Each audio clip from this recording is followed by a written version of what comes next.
আসসালামু আলাইকুম, আমি মোহাম্মদ সোহাগ। তো আবারও চলে আসলাম ছোট্ট একটি ভিডিও নিয়ে। আজকে এই ভিডিওতে আপনাদের সমস্ত প্রশ্নের উত্তর দেওয়ার চেষ্টা করব। আপনারা সবাই আমাকে জিজ্ঞেস করছেন যে পাঠায় ডেলিভারি চার্জ কিভাবে দেয়, এবং পাঠায় কাজ করতে হলে আমাকে কয় টাকা নিয়ে নামতে হবে, এবং পাঠায় পেমেন্টগুলো কিভাবে আমাদেরকে করে থাকে। তো আরও ভাই কিছু জিজ্ঞেস করছেন, যেহেতু পাঠায় আমাদেরকে খাবারটা কিনে নিয়ে যেতে হয়, যদি অর্ডার ক্যান্সেল হয় তখন আমরা কি করব। তো আজকের এই ভিডিওতে আপনাদের সমস্ত প্রশ্নের উত্তর দেওয়ার চেষ্টা করব। প্রথমে আমি আপনাদেরকে বলি পাঠায় ডেলিভারি চার্জটা আমাদেরকে কিভাবে দেয় এবং পেমেন্টটা কিভাবে করে। তো আপনাদের যখন অর্ডারটা সিম্পল আসবে, তো আপনাকে রেস্টুরেন্টে যায় খাবারটা কিনে নিয়ে আসতে হবে। ধরেন আপনার একটা বিএফসি থেকে অর্ডার আসলো 500 টাকা খাবারের, ওইখানে দেওয়া থাকবে এই আইটেমগুলার দাম 500 টাকা। আপনাকে এইগুলো কিনে নিয়ে যেতে হবে। আপনার যায় রেস্টুরেন্টে ওই ফোনটা দেখাবেন যে এই আইটেমগুলো অর্ডার আসছে, রেস্টুরেন্ট পরে আপনার থেকে 500 টাকা পেমেন্ট নিয়ে ওই খাবারগুলো দিয়ে হ্যান্ডওভার দিবে। তারপরে আপনি খাবারটা নিয়ে ডেলিভারি করতে যাবেন। যেহেতু আপনি 500 টাকা দিয়ে কিনছেন, ওইখানে কোম্পানি আবার সিলেক্ট করে দিবে স্টার্ট দেওয়ার পরে যে কাস্টমার থেকে কত নিতে হবে। 500 টাকা দিয়ে কিনছেন, অনেক সময় আছে 400 টাকা কোম্পানি নিতে দিবে, মানে ওইখানে সিলেক্ট করে দিবে যে 400 টাকা কাস্টমার থেকে নেন। আবার অনেক সময় আছে কোম্পানি সিলেক্ট করে দিবে যে 600 টাকা নেন। তো যখন আপনাকে 400 টাকা নিতে বলবে তখন আপনি 400 টাকাই নেবেন কাস্টমার থেকে। তো বাকি টাকা আপনাকে কোম্পানি আপনার ডিউতে দিয়ে দিবে, মানে ডিউতে প্লাস করে দিবে ওইখানে। তো আপনার ডেলিভারি চার্জ এবং আপনার খাবার কিনছেন 500 টাকা, সব কিছু ওইখানে কোম্পানি আপনাকে ডিউতে দিয়ে দিবে। কারণ কোম্পানি 400 টাকা আপনাকে নিতে বলছে, মানে কোম্পানি কাস্টমারকে অফার দিছে, কাস্টমারকে প্রোমো দিছে, মানে ডিসকাউন্ট দিছে অত টাকা, যেহেতু আপনাকে 400 টাকা নিতে বলছে। তো এইটা গেলো একটা হিসাব। আর যখন আপনাকে বেশি নিতে বলবে, যেহেতু আপনি 500 টাকা দিয়ে খাবার কিনছেন, তখন আপনাকে যদি বলে 600 টাকা নিতে, আপনার ডেলিভারি চার্জ হয়েছে 40 টাকা, তো বাকি 60 টাকা কিভাবে কি করবেন। তো ওইটাও আপনাকে ডিজিটাল ডিউতে, ওইটা আপনাকে ডিউতে মাইনাস আকারে দেখায় দিবে, মানে লাল আকারে দেখা যাবে যে মাইনাস কত টাকা মাইনাস আছে, তত টাকা আপনাকে পরিশোধ করতে হবে ডিউ থেকে। এইটা গেলো পাঠায় পেমেন্টের হিসাব। তো আপনাকে রেস্টুরেন্ট থেকে 2 কিলোমিটার ভিতরে 40 টাকা করে দিবে। আপনাকে ডেলিভারি কমপ্লিট করার সাথে সাথে আপনার ডেলিভারি চার্জ দিয়ে দিবে। পাঠার সিস্টেমটা হয়েছে এরকম। আর আরও ভাই জিজ্ঞেস করছেন যে আপনাদেরকে ব্যাগ টি শার্ট কবে দিবে। তো আপনি যখন নতুন অ্যাকাউন্ট করবেন তখন আপনাকে শুধু একটা ক্যাপ দিবে। আপনি যদি রেগুলার 1 মাস কাজ করেন, আপনি কিছু ডেলিভারি করার পরে 100 ডেলিভারি করার পরে আপনাকে মেসেজ দিবে যে আপনার টি শার্ট নিয়ে আসেন যায়া। পরে প্রথমে টি শার্ট দিবে, তারপরে আবার আরও 100 ডেলিভারি করার পরে আপনাকে ব্যাগ দিবে, পরে আরও 100 ডেলিভারি করার পরে আপনাকে রেইনকোট দিয়ে দিবে। মানে আপনি পাঠায় কাজ করার সাথে সাথে আপনাকে কোম্পানি যখন বুঝতে পারবে যে আপনি রেগুলার রাইডার, আপনাকে তখন সব কিছু দিবে, কিন্তু সব কিছু ফ্রিতে দিবে। আমাদের কোম্পানি থেকে সব ফ্রিতে দেয়, আপনার কোনো টাকা পয়সা লাগবে না।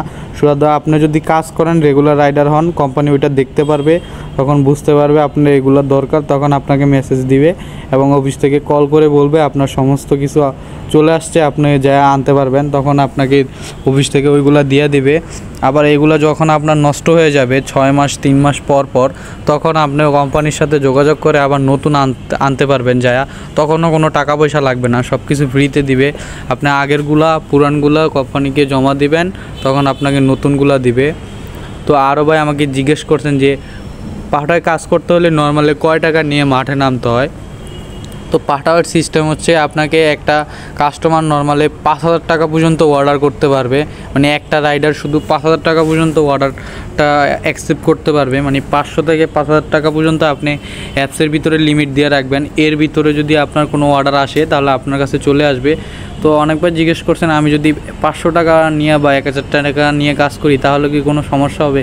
বিষয়টা এমন না, কোম্পানি সিলেক্ট করে দিবে ওইখানে যে আপনি 500 নিয়ে কাজ করবেন নাকি 5,000 নিয়ে কাজ করবেন। ধরেন কাস্টমার আপনাকে 1,000 টাকা অর্ডার করলো, তো আপনি অ্যাপসের ভিতরে সিলেক্ট করে রাখছেন 500 টাকা, তখন ওই অর্ডারটা আর আপনার কাছে আসবে না।